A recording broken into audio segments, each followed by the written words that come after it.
So இந்த நாளிலையும் தேவனுடைய வார்த்தைக்கு நேராக, நம்முடைய செய்திக்கு நேராக கடந்து செல்வோம். ஹல்லேலூயா. கடந்த வாரத்தில் வராதவங்களுக்கு ஒரு சின்ன ரீகேப்பு. என்ன லாஸ்ட் வீக்கில் நாம் எதை பற்றி பேசணும் அப்படின்னா, நம்ம மரித்த பிறகு ஒரு மனுஷனுக்குள்ள 3 பகுதிகள் இருக்குது: ஆவி, ஆத்துமா, சரீரம். நம்ம மரித்த பிறகு ஆவி எங்கே செல்கிறது, ஆத்மா எங்கே செல்கிறது, சரீரம் எங்கே செல்கிறது அப்படின்னு எல்லாம் நம்ம ரொம்ப ஆராய்ச்சி பண்ணி பார்த்தோம். அதை ஒருவேளை அறிந்து கொள்ள வேண்டும் இருக்கிறவர்கள் நம்முடைய யூடியூப் சேனலில் நான் அதை செய்தியை போட்டுட்டேன். அதனால் அதை நான் பிரசங்கிக்க போகிறதில்லை. அப்போது அந்த ஆத்துமா இது எல்லாவற்றையும் கடந்து நம்ம உயிர் பிரியும் பொழுது ஆவி தேவனிடத்திற்கும் ஆத்துமா பரலோகத்திற்கும் அல்லது பரதீசுன்னு சொல்லுகிற இடத்திற்கும் போகிறது. அதை எத்தனை பேருக்கு நினைவு இருக்கிறது போன வாரம் பேசினது? ஹல்லேலூயா. அப்போ அந்த பரதீசில் ஆத்துமா போய் என்ன செய்யுதுன்னா இளைப்பாறுதல். அந்த இப்போ நம்ம நிறைய பேர் சொல்லுவாங்க ரெஸ்ட் இன் பீஸ்ன்றாங்கல்ல, RIP. இப்போ எல்லாருக்குமே RIP போட்டுறாங்க. பிரியமானவர்களே, இயேசு கிறிஸ்துவுக்குள்ள மரிக்காத ஒருவனுக்கும் RIP கிடையாதுங்க. அந்த இளைப்பாறுதலுக்குள்ள பரலோகத்துக்கு நம்ம போகணும் அப்படின்னா நாம என்னெல்லாம் செய்யணும் நம்முடைய வாழ்க்கையில? ஸோ நம்ம இந்த நாளில் ஒரு சங்கீதத்திலிருந்து நம்ம தியானிக்க போகிறோம். சங்கீதம் 15வது சங்கீதம், தாவீது எழுதின சங்கீதம் 15 முதல் வசனத்தை ஒருத்தர் வாசிக்கலாம்.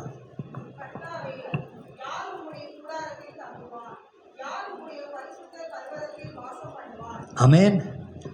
இந்த வார்த்தையை இப்படியே தாவீது எழுதுகிறான். கர்த்தாவே, யார் உம்முடைய கூடாரத்தில் தங்குவான், யார் உம்முடைய பரிசுத்த பர்வதத்தில் வாசம் பண்ணுவான். ஹல்லேலூயா. இப்போ தாவீது இந்த இடத்துல பேசும் பொழுது பிரியமானவர்களே, அதாவது யார் அப்படின்னு சொல்லும்போது எப்படிப்பட்ட குணாதிசயம், எப்படிப்பட்ட ஒரு மனுஷன், எப்படிப்பட்ட வாழ்க்கை வாழ்கிற ஒரு மனுஷன் தேவனுடைய கூடாரத்தில் தங்கியிருப்பா, அவருடைய பரிசுத்த பர்வதத்தில் வாசம் பண்ணும். அவருடைய பரிசுத்த பர்வதம் எங்கே இருக்குங்க?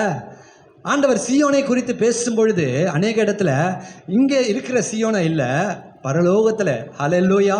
அந்த சீயோன் மலையின் மேலே அப்படின்னு சொல்லும் பொழுது இந்த பரலோகத்தில் இருக்கிற சீயோனை குறித்து கர்த்தர் பேசுகிறார். ஆமென். எபிரேயர் 8:2 வாசிங்க யாராவது எடுத்து. எபிரேயர் 8வது அதிகாரம் 2வது வசனம்.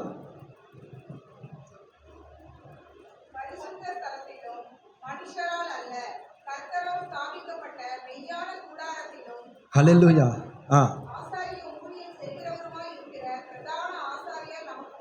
மெய்யான கூடாரம். இந்த பூமியில் இருக்கிற கூடாரத்தை பற்றி பேசல.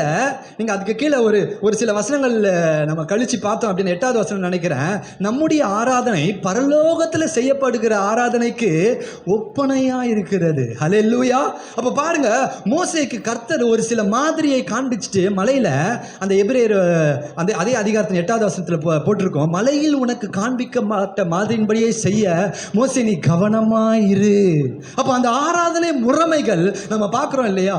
பரிசுத்த ஸ்தலம், மகா பரிசுத்த ஸ்தலம், வெளிப்பிரகாரம் எல்லாம் எதன்படியாய் அமைக்கப்பட்டிருக்கிறதுன்னா பரலோகத்தில் இருக்கிற மாதிரியின்படியாய் பரலோகத்தில் ஒரு கூடாரத்தை கர்த்தர் வைத்திருக்கிறார். ஹல்லேலூயா. அங்க அந்த மர்சி சீட்னு சொல்லுவாங்க இல்லையா, the throne of grace, தேவனுடைய கிருபாசனம் இருக்கிற இடம். தேவனுடைய கிருபாசனம் இந்த பூமியில் இருக்கும்பொழுது அந்த கிருபாசனத்துக்குள்ளே தான் ஆசாரியர்கள்லாம் போயிட்டு எல்லாருக்காக, கிருபைக்காக, பாவ மன்னிப்புக்காக, ரத்தம் தெளிக்குதலுக்காக உள்ளே போயிட்டு வருவாங்க. எத்தனை பேர் போனவங்க திரும்பி வருவாங்கன்னு தெரியாது. ஹல்லேலூயா. அது எதனுடைய மாதிரினா பரலோகத்தில் இருக்கிறதுனுடைய மாதிரியாய். ஹல்லேலூயா. இந்த பூமியில் நமக்கு இப்போ நீங்களும் நான் அந்த கிருபாசனத்துக்குள்ள நுழைகிற கிருபை கிடைத்ததா? நான் இல்லைன்னு சொல்கிறீங்களே. வாசிங்க எபிரேயர் 4வது அதிகாரம் கடைசி வசனம். டக்குன்னு இல்லைன்னு சொல்லிட்டீங்க.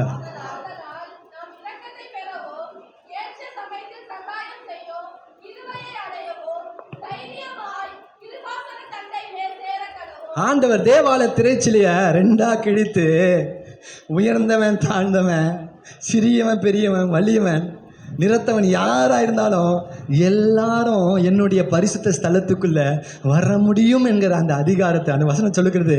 தம்முடைய மாம்ச திரையை 2ஆக கிழித்து அந்த திரையின் வழியாக இன்னைக்கு நீங்களும் நான் அவருடைய கிருபாசனத்தில், அந்த கிருபாசனத்துக்குள்ள எதுக்கு போனோமா? ஏற்ற நேரத்தில் எனக்கு ஒரு ஆபத்துன்னு ஒரு இருக்கும் தெரியுமா, எனக்கு ஒரு வியாதின்னு இருக்கும், எனக்கு ஒரு பிரச்சனைன்னு இருக்கும். எந்த மனுஷன் பார்த்தாலும் சரி, எப்பேற்பட்ட பலசாலியா இருந்தாலும் இல்ல, எவ்வளோ பெரிய இல்ல சண்டை பயங்கரமா அந்த பாக்ஸர்ஸ்லாம் கூட மரணம் என்கிற ஒரு சூழ்நிலை வரும்போது அந்த மரணத்தை கண்டு பயந்து நடுங்கினவர்கள் உண்டு. ஹல்லேலூயா. வேதம் சொல்லுகிறது, தேவனை நம்புகிறவர்களுக்கு அந்த ஏற்ற நேரத்தில், அந்த தேவையான நேரத்தில் நிச்சயமாய் சகாயமும் கிருபையும் கிடைக்குமாங்க. ஆமென். ஹல்லேலூயா. அதான் ஆண்டவர் சொல்றாரு இந்த சங்கீதத்தில் வாசிக்கும் பொழுது, அந்த பரிசுத்த பர்வதத்திற்கு எப்படிப்பட்ட மனுஷன் வந்து சேருவான்? யார் உம்முடைய கூடாரத்தில் வாசம் பண்ணுவா? யார் உம்முடைய பரிசுத்த பர்வதத்தில் வாசம் பண்ணுவான்? அதே மாதிரி 24வது சங்கீதத்தினுடைய 3வது வசனம் வாசிங்க. சங்கீதம் 24:3.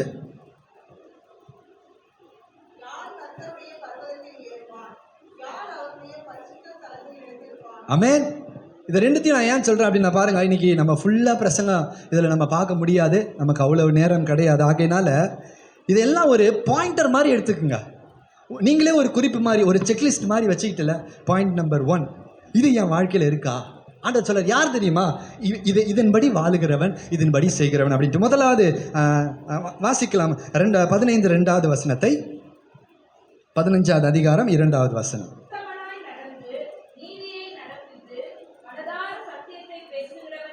முதல் ப்ரையாரிட்டி ஒரு மனுஷன் தேவனுடைய பர்வதத்தில் வாசம் பண்ணுவதற்கு அல்லது பரலோகத்திற்கு நுழைவதற்கு இங்கே சங்கீதக்காரன் சொல்லுகிற வார்த்தை, உத்தமனாய் நடந்து நீதியை நடப்பித்து மனதார சத்தியத்தை பேசுகிறவன் தானே. ஹல்லேலூயா. சரி, இந்த நாளில் நம்ம சில காரியங்களை பார்க்கலாம். முதல்ல உத்தமமாய் நடக்கிறவர்கள், வேதம் சொல்லுகிறது உத்தமமாய் நடக்கிறவர்கள் பாக்கியவான்களாம். உத்தமம் அப்படின்னா உங்களுடைய பார்வையில் இது வரைக்கும் நீங்கள் என்ன நினச்சிட்டீங்க? உத்தமம்னா என்ன?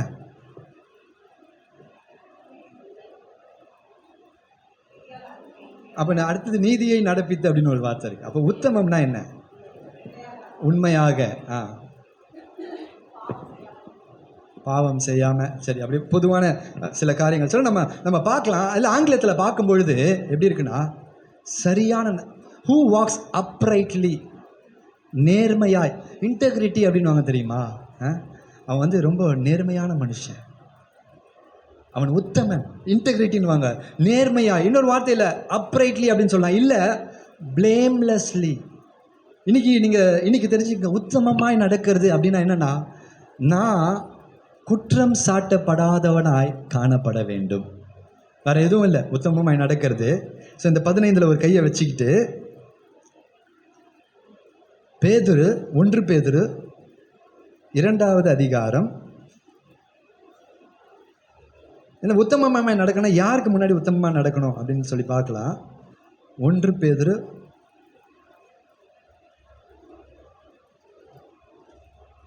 அதிகாரம் 2 வாசிங்க. 12வது வசனம்.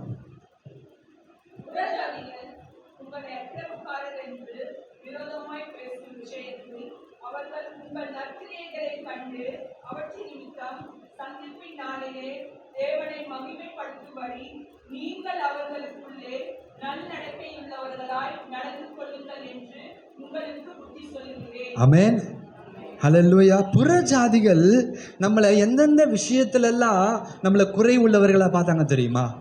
ஒருவேளை நம்முடைய ரட்சிப்பின் நாட்களில் இல்லை அதனுடைய முந்தைய நாட்களில் அநேக குறைகளோடு நம்ம காணப்பட்டிருப்போம். ஒருவேளை நம்ம பயங்கரமாக சண்டை போடுறவங்களா இருப்போம், இல்லை பயங்கரமாக நம்ம வாய் பேசுகிறவங்களா இருப்போம், இல்லை பயங்கரமாக பொய் பேசுகிறவங்களா இருப்போம், இல்லை அநேக இந்த மாதிரி நிறைய அதிகமாக கோவப்படுகிறவர்களாக நம்ம காணப்படுவோம்.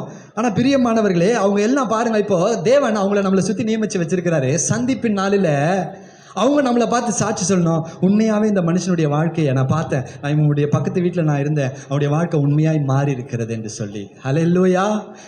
அப்படி சொல்லுவாங்களா? இல்லை அந்த இடத்துல வந்து தென் தேசத்து ராஜஸ்திரீ நம்மை குற்றம் சாட்டுகிறபடியாய் நம்முடைய வாழ்க்கை இருக்குமா? இவங்களா கிறிஸ்தவங்கள? ஆண்டவரை இவங்களே எடுத்துகிட்டு போகிறீங்க, இவங்க எப்படிப்பட்ட வாழ்க்கை வாழ்ந்தாங்க தெரியுமா? கொஞ்சம் கூட மாறவே இல்லை ஆண்டவரே. ரட்சிக்கப்படுறதுக்கு முன்னாடி, இயேசுவை அறிந்து கொள்றதுக்கு முன்னாடி எப்படி இருந்தாங்களோ அப்படியே தான் இயேசுவை அறிந்த பிறகு அவங்க வாழ்க்கை இருக்குது. ஸோ 2 விஷயம் இருக்குது. ஸோ அதான் ஆண்டவர் சொல்கிறாரு, நம்ம குற்றம் சாட்டப்படாத ஒரு வாழ்க்கை வாழணுமாங்க. வாசிங்க லூக்கா 1:6. லூக்கா 1வது அதிகாரம் 6வது வசனம்.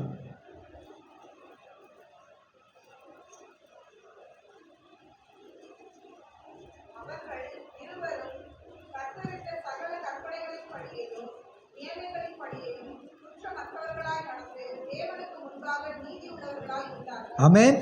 யார் இருவரும் அப்படின்னா சகரியா எலிசபெத். வயது முதிர்ந்த நேரத்தில் அவங்களுக்கு ஒரு பிள்ளை பிறகுது. அவனுக்கு யோவான் ஸ்நானன்னு பேர் வைக்கிறாங்க. ஆனால் அவங்களை குறித்து கர்த்தருடைய வசனம் கொடுக்கிற சாட்சி பாருங்க. அவர்கள் இருவரும் கர்த்தரிட்ட சகல கற்பனைகளின்படியேயும் நியமங்களின்படியேயும் குற்றமற்றவர்களாய் நடந்து, ஹல்லேலூயா, they walked blamelessly. அதை சொல்ற தேவனுக்கு முன்பாக நீதியுள்ளவர்களாய் நடந்தார்கள். ஆமென். இன்னைக்கு பிரியமானவர்களே, நம்முடைய வாழ்க்கை, நம்ம வாழ்ற வாழ்க்கையை பார்த்து தேவன், அதாவது கர்த்தருக்கு முன்பாக, ஹல்லேலூயா, நிறைய நேரத்தில் எல்லா காரியத்தையும் எல்லா மனிதர்களும் நம்மளை அக்செப்ட் பண்ணிக்கிறது கிடையாது. சிலது மனிதர்களுக்கு சரி என்று படும். அதெல்லாம் தவறு இல்லை அப்படின்னு சொல்லக்கூடிய காலகட்டத்தில் நம்ம வாழ்ந்துட்டு இருக்கிறோம் இல்லையா. ஒரு காலத்தில் பாவம்ன்றது வேறு வகையாக இருந்தது. இன்னைக்கு ட்ரெஸ்ஸிங் சென்ஸில் இல்லை, இப்படிலாம் பண்ணிக்கலாம், கொஞ்சம் அட்ஜஸ்ட் பண்ணிக்கலாம் அப்படின்ற சூழ்நிலைக்கு போயிட்டோம். ஆனால் நம்ம யாருக்கு முன்னாடி வச்சு பார்க்கணும்னா தேவனுக்கு முன்னாடி அவர் என்னை பார்க்கும்போது என்னை எப்படி பார்க்குறாரு. ஹல்லேலூயா. அவருடைய வசனம் என்னை குற்றவாளியாய் தீர்க்கிறது. அதான் இங்கே போட்டிருக்குது. அவங்க குற்றமற்றவர்களாய் நடந்தாங்க. எப்படி நடந்தாங்க அப்படின்னா கர்த்தரிட்ட சகல கற்பனைகளையும் நியமங்களையும் அவங்க கை கொண்டதுனால ஆண்டவர் அவங்களை பார்த்து சொல்றார், நீங்கள் என் வார்த்தையின்படி வாழ்ந்தீங்க, அதனால அவர்கள் குற்றமற்றவர்களாய் காணப்பட்டார்கள். ஹல்லேலூயா. சரி, என்ன அப்படி குற்றமற்றவர்களாய் வாழ்வதனால என்ன பாஸ்டர் பலன்? பிளேம்லெஸ்ஸாக இருக்கிறதுனால என்ன பாஸ்டர் பலன் அப்படின்னு நம்ம கேட்கலாம்.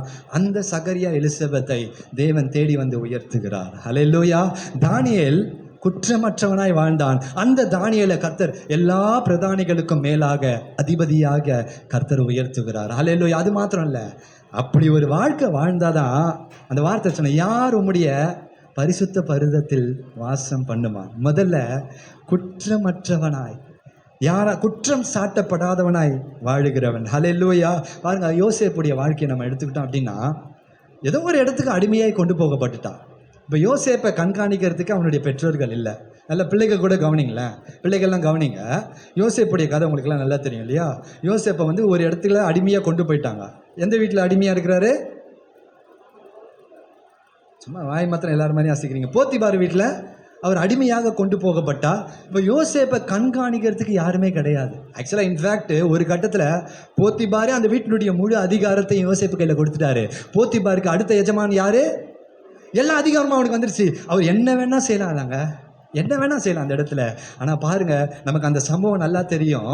ஆதியாகமம் 39 போத்திபாரின் மனைவி யோசேப்பை ஒவ்வொரு நாளும் நச்சரித்து கொண்டிருந்தார். அல்ல, யோசேப்பை அடையும்படியாய் ஒவ்வொரு நாளும் எங்கேயோ இருந்து வந்தா அவன் தவறு செய்த அவனை கண்காணிக்கிறதுக்கு யாரும் கிடையாது, அவனை குற்றம் சாட்டுவதற்கும் யாரும் கிடையாது. ஆனால் அவன் யோசேப்பு சொல்கிறான், நான் தேவனுக்கு பயந்தவன். ஹல்லேலூயா, ஹல்லேலூயா. எப்படி நான் இப்படிப்பட்ட ஒரு பொல்லாப்ப நான் தேவனுக்கு பயப்படுகிறவன், அவர் என்னை பார்க்குறாரு. அந்த வார்த்தை ரொம்ப அழகாக இருக்கும். தேவன், அவர் என்னை காண்கிற தேவன். ஹல்லேலூயா. நமக்கு நிறைய நேரத்தில் ஆண்டவரை காண்கிற தேவன் சொல்லும்போது ஆகாருடைய காரியத்தில் குறிக்கும். நான் ஒரு பள்ளத்தாக்கின் வழியாக நடந்து போகிறேன், ஒரு கண்ணீரின் வழியாக நடந்து போகிறேன், ஒரு வியாதியின் வழியாக நடந்து போகிறேன், ஒரு நெருக்கமான சூழ்நிலை வழியாக நடந்து போகிறேன், அவர் என்னை காண்கிற தேவன். அவருடைய பேர் வந்து எல்ரோஹி அப்படின்னா நமக்கு ரொம்ப சந்தோஷமா இருக்கும். பிரியமானவர்களே, அந்த தேவன் நம்ம கஷ்டத்தில் போகும்போது மட்டுமா நம்மளை காண்கிற தேவனா இருக்கிறார். யோசேப்பு யாருமே பார்க்கல, ஆனால் யோசேப்பு சொல்றான், கர்த்தர் என்னை எப்பவுமே பார்த்துட்டே இருக்கிறாரு. கர்த்தர் என்னை எப்பொழுதும் பார்த்துட்டு இருக்கிறாரு. ஆல்வேஸ் ஹி இஸ் வாட்சிங். யாராவது வாசிங்க சங்கீதம் 14 3வது வசனமா 2வது வசனமா தெரியல. கர்த்தருடைய கண்கள். வாசிங்க.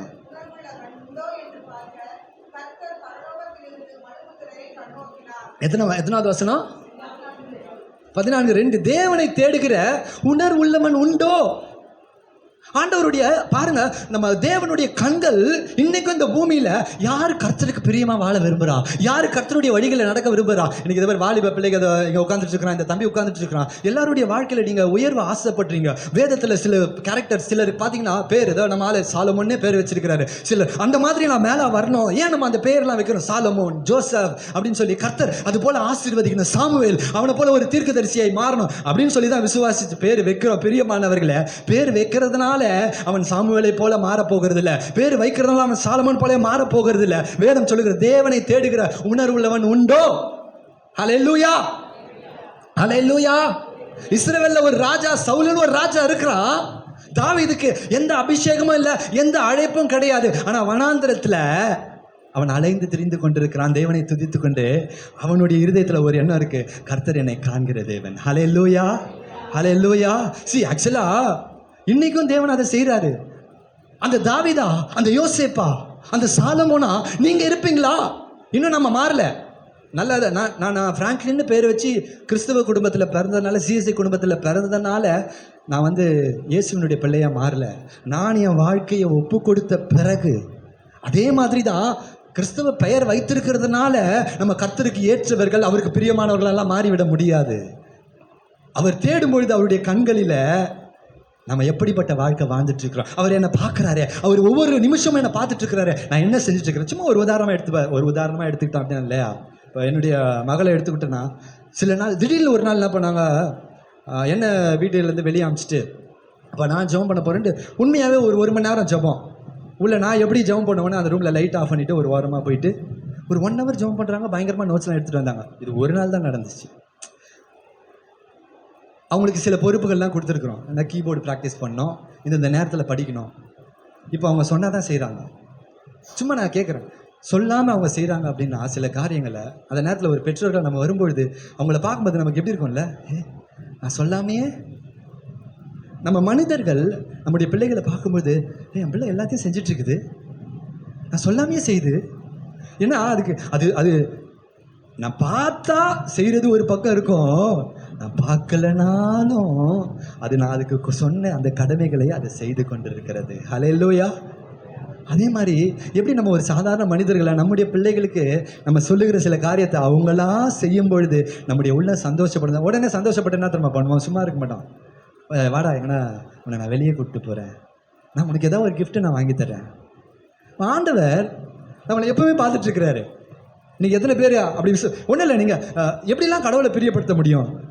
காலையில் அதிகாலையில் நீங்கள் எழுந்தில்ல தெய்வ சமூகத்தில் போய் முட்டி போட்டு ஜெபம் பண்ணிங்கனால அவர் பார்த்துட்ருக்கிறாரு. அதான் அந்த வசனம், கர்த்தருடைய கண்கள் பூமி எங்கும் உலாவி கொண்டிருக்கிறார். யாராவது ஒருத்தர் எடுத்த வாசிங்க, 2 நாளாகமம் 16வது அதிகாரம் 9வது வசனம் நினைக்கிறேன். கர்த்தருடைய கண்கள் பூமி எங்கும் உலாவி கொண்டிருக்கிறதுன்னு வரும். தம்மை பற்றி உத்தம இருதயத்தோடு இருக்கிறவர்களுக்கு தம்முடைய வல்லமை அப்படின்னா நல்லா அந்த வருஷத்தை புரிஞ்சுக்குங்க. ஆண்டவரை உத்தமமாக பின்பற்ற, ஆண்டவரை உத்தமமாக விசுவாசிக்கிற, ஆண்டவரை உத்தமமாக நேசிக்கிறவர்களுக்கு ஆண்டவர் என்ன செய்ய விரும்புகிறாரா? நான் எப்படிப்பட்டவன்னு உன் மூலமாக மகனே மகளே இந்த உலகத்திற்கு நான் காமிக்க விரும்புகிறேன். ஹல்லேலூயா. நல்லா அந்த வசனத்தை புரிஞ்சுக்கணும். தம்மை பற்றி உத்தம இருதயத்தோடு, அவரை உத்தமாக தேடுவார். அவனுடைய இருதயத்தில் எப்பவுமே இயேசுவை நினைச்சிட்டு இருக்கிறவனுக்கு ஆண்டவர் என்ன சொல்றார்? தம்மை பற்றி உத்தம இருதயத்தோடு இருக்கிறவர்களுக்கு கர்த்தருடைய வல்லமை, தேவனுடைய வல்லமை எப்படிங்க? அந்த வல்லமை எப்படிப்பட்டதுங்க? ஹல்லேலூயா. 5 அப்பம் 2 மீனை 5000 பேருக்கு கொடுத்து 12 கூட மீதம் எடுக்கிற வல்லமைங்க. ஹல்லேலூயா. வார்த்தையினால வானத்தையும் பூமியை உண்டாக்கினாலும். அப்ப அந்த கர்த்தர் சொல்றாரு, உங்க வாழ்க்கையில என்னுடைய வாழ்க்கையில அந்த வல்லமையை விளங்க பண்ண அவர் ஆசைப்படுறார். ஆமென். அவருடைய கண்கள் என்ன பண்ணுதான்? பூமி எங்கும் அதாவது தேடுறாரு. யாராவது ஒருத்தர் கிடைப்பாங்களா? யாராவது ஒருத்தர் கிடைப்பாங்களா? சங்கீதம் 89:19.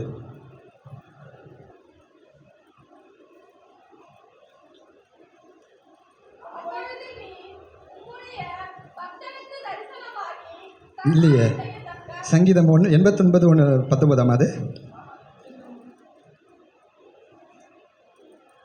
தாவீதை நான் தேடி கண்டுபிடித்தேன்னு ஒரு வசனம் இருக்கும்.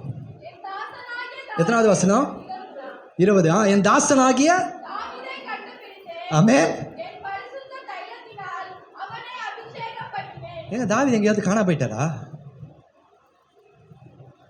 தாவீது எங்கேயாவது காணா போயிட்டாரா? அவர் தேடி கண்டுபிடிக்கிறதுக்கு அவரை பற்றி உத்தம இருதயத்தோடு, அவர் மேல உண்மையான விசுவாசத்தோடு என் ஆண்டவர் என்னை எப்பவுமே பார்க்குறாருங்க. என் ஆண்டவர் என்னை எப்பவுமே நோக்கி கொண்டிருக்கிறாருங்க. அவருடைய கண்கள், ஒருவேளை நான் ஒரு வேதத்தை வாசிப்பேன் அப்படின்னு ஆண்டவர் பார்ப்பாரு, என் பிள்ளை பத்தியா, என் பிள்ளை செஞ்சுட்டு இருக்கிறான் பத்தியா. சும்மா நீங்க நிறைய இடத்துல பாஸ்டர் சொல்றாரு சொன்ன ஆசீர்வாதம் இல்ல, நம்முடைய தகப்பன் உன்னை பார்த்துட்டே இருக்கிறார். அதான் சொல்றது, பூமி எங்கும் உலாவி கொண்டிருக்கிறது.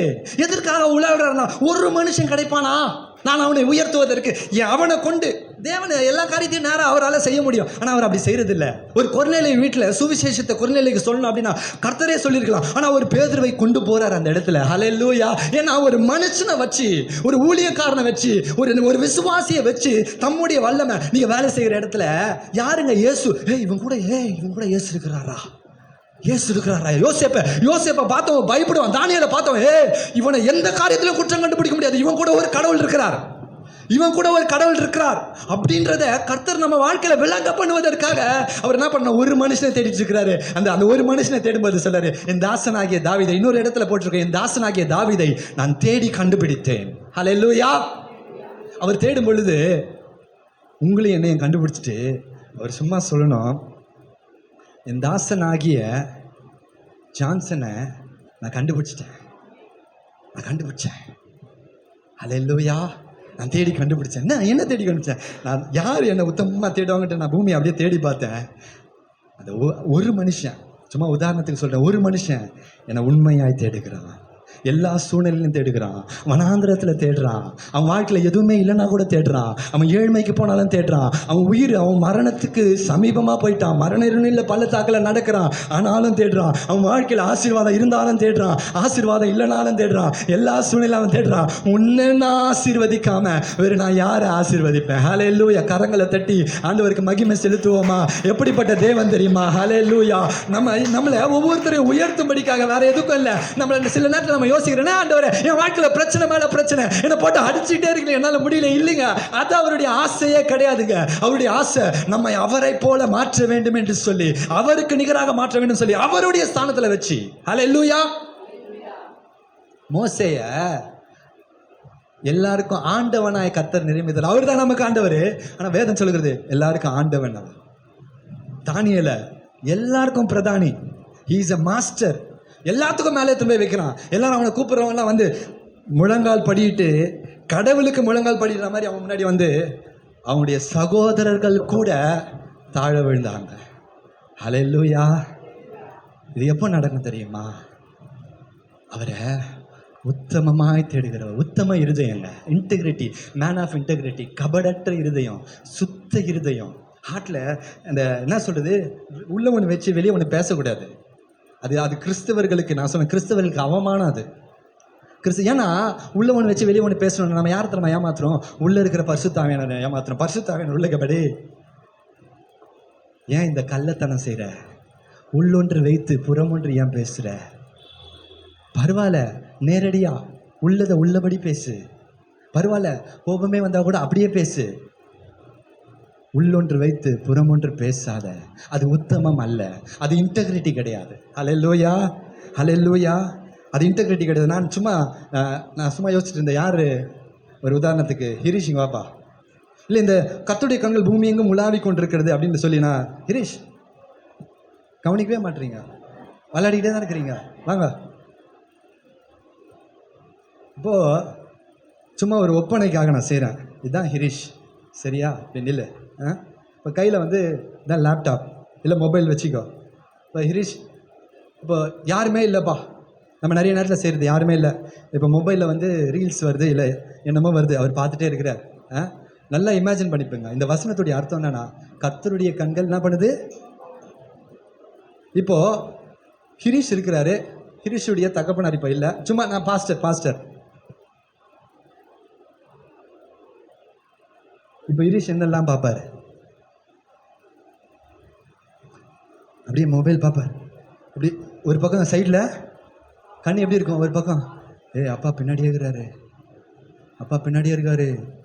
இதான் பார்த்தேன், பட்டுன்னு ஒரு அடி விழும், அப்பா பின்னாடியே இருக்காரு. டக்குன்னு சப்போஸு அப்பா பார்த்துட்டு இருக்கிறாருன்னு, சப்போஸ் அந்த யூடியூப்ல எதுலையோ பார்க்குறாங்க. இப்போ பல பசங்க பார்க்குறாங்க, தேவையில்லாமல் ஏதாவது வந்துச்சுன்னா என்ன பண்ணுவாங்கன்னு நினைக்கிறீங்க? சொல்லுங்கள், யாராவது சொல்லுங்கள். நம்ம கூட செஞ்சுருக்கிறோம் இல்லையா? ஏன்னா இப்போ யூடியூப்பில் பார்த்தாவே எல்லாமே ஹோலியெல்லாம் வரல, தேவையில்லாமல் வந்து என்ன பண்ணுவான், டக்குன்னு தள்ளி விடுவான். அப்பா பார்க்கலன்ற ஒரு நினைவு இருந்துச்சுன்னா போயிடுப்பா, என்ன பண்ணுவான்? ஹல்லேலூயா. ஹல்லேலூயா. அப்பா பார்க்கலன்ற ஒரு நினைவு இருந்துச்சுன்னா என்ன பண்ணுவான்? அதை விட்டுரு, அப்படியே ஒரு செட் பண்ணி விட்டுரு. பார்ப்போம், நம்மளுடைய எல்லா நன்மையும் போயிடுங்க, எல்லா நன்மையும் போயிடும். அதாவது ஒரு கணவன் இருக்கும்பொழுதோ, மனைவி இருக்கும்பொழுதோ, இல்லை பிள்ளைகள் இருக்கும் பொழுதோ, இல்லை போதகர் இருக்கும் பொழுதோ, நம்ம எப்படிப்பட்ட லைஃப், அது வந்து நம்ம வெயிட் பண்ணி பார்த்தா வேஸ்ட்டு. போதகர் இருக்கும் பொழுது நம்ம எப்படி, நம்முடைய பேச்சு எப்படி இருக்குது, நம்முடைய செயல் எப்படி இருக்குது, நம்முடைய மரியாதை எப்படி இருக்குது, மற்றவங்களை நம்ம பண்ணுற கணம் எப்படி இருக்குது, வேஸ்ட்டு. போதகர் இல்லாத பொழுது, சும்மா போதகர்னா ஒரு மரியாதைக்குரியவர் நினச்சி நான் சொல்லிக்கிறேன், அதை விட கணத்திற்கு உரியவர் நம்முடைய ஆண்டவராகிய கர்த்தர். அவர் எங்கும் வியாபித்திருக்கிறார். அவர் என்னை பார்த்துட்டு இருக்கிறாரு. நான் என்ன பண்ணிக்கிட்டு இருக்கிறேன், நான் என்ன பண்ணிட்டு இருக்கிறேன், மொபைலை வச்சுட்டு நான் என்ன பண்ணுறேன். நான் சொல்கிறேன், ஒரு மொபைல் ஃபோன், ஒரு ரீல்ஸ் உங்கள் வாழ்க்கையினுடைய ஆசீர்வாதத்தை எல்லாம் அடைச்சி ஒன்றும் இல்லாமல் ஆக்கிடும். ஒன்றும் இல்லாமல். அந்த நாட்களில் நம்ம பாவம் செஞ்சால் லிட்டரலாக தவறு. இன்னைக்கு இன்டென்ஷன். யோசேப்பு அன்னைக்கு ஓடிட்டார், தப்பி தலை தறிக்க ஓடினார். இன்டென்ஷன் இருந்தாவே இது நல்லா இருக்குமே, இது பார்க்கறதுக்கு நல்லா இருக்கே, இன்டென்ஷன் செயல். இப்போ இன்டென்ஷன்லேயும் ஆண்டவர் கை வைப்பார்னா நம்முடைய செயல் எப்படி இல்லை? மத்தேயு 5வது அதிகாரத்தில் சொல்கிறாரு, உன்னுடைய சகோதரனை முட்டாள்னு நீ சொன்னினா, மூடனே அப்படின்னு சொன்னினா, ஃபுல், நீ எல்லாம் எதுக்குடா உதவ? வேற ஒன்றும் அர்த்தம் இல்லை. அவனுக்கெல்லாம் அறிவு இருக்கா? நீ முட்டாள்றா, நீ மூடன்றா, சரியான மூடனா இருக்கியே அப்படின்னு சொல்லுவோம். அப்படின்னா ஆண்டவர் சொல்கிறாரு, பாருங்க, இன்டென்ஷன்.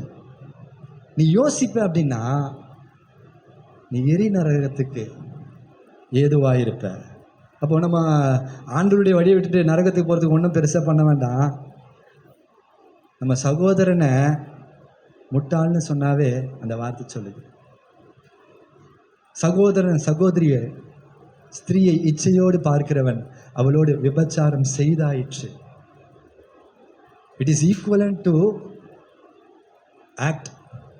செய்ததற்கு யோசிச்சு பாருங்க. தாவீது அவன் செஞ்சுட்டு அவன் சட்டையெல்லாம் கிழிச்சிக்கிட்டு சங்கீதம் 51 புலம்பி அழுவுறான். ஆண்டவர் சொல்ற அதற்கு ஈக்குவல். ஏன் அப்படின்னா ஆண்டவர் உங்களுக்கு எனக்கும் கிருபையின் நாட்களை கொடுத்திருக்கிறார். ஹல்லேலூயா.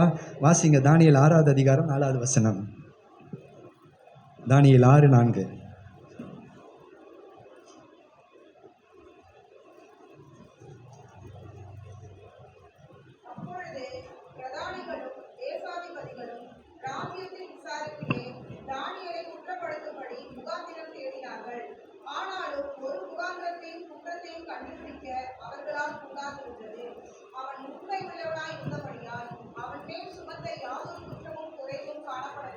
ஒரு தேசத்தினுடைய ராஜ்யத்தை விசாரிக்கணும் அப்படின்னா அது எவ்வளோ பெரிய வேலைங்க, எவ்வளோ பயங்கரமான வேலை.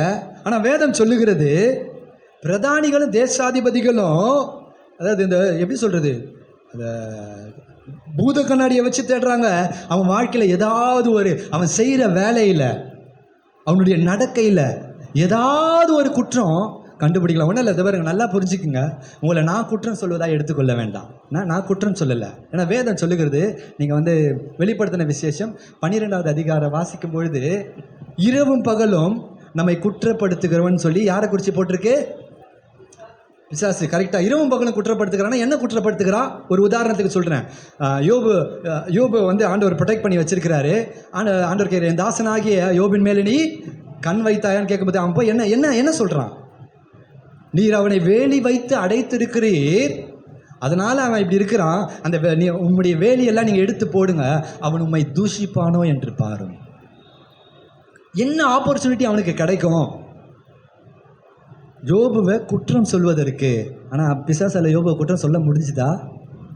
இல்லை. ஸோ இங்கே ஒரு மனுஷனை வச்சு சொல்கிறாங்க, பிரதானிகள் எல்லாம் தானியேலுடைய விசாரிப்பில் அவனை குற்றம் கண்டுபிடிக்கிறதற்கு எவ்வளோ முயற்சி பண்ணியும் குற்றம் கண்டுபிடிக்க முடியல. சில நேரத்தில் நம்ம யோசிக்கிறோம், இப்படி ஒரு குற்றம் இல்லாத ஒரு வாழ்க்கை நம்ம வேலை செய்கிற இடத்துல வாழ முடியுமா? தானியேல் ஒன்றும் இயேசு கிறிஸ்து கிடையாது. நம்மளை போல சாதாரண அடிமையாய் கொண்டு போகப்பட்ட மனுஷன், தேவ ஆவியை பெற்ற மனுஷன். அதே அதிகாரத்துடைய 4வது வசனம் 3வது வசனம் சொல்லுகிறது, தானியேல் விசேஷித்த ஆவியை பெற்ற மனுஷன். அப்போ அந்த பரிசுத்த ஆவியானவர் நமக்குள்ளே இருப்பார். ஆனால் பிரியமானவர்களே, நீங்கள் வேலை செய்கிற ஸ்தலத்தில் நீங்கள் குற்றமற்றவர்களாய் வாழ முடியுமா? முடியாதா?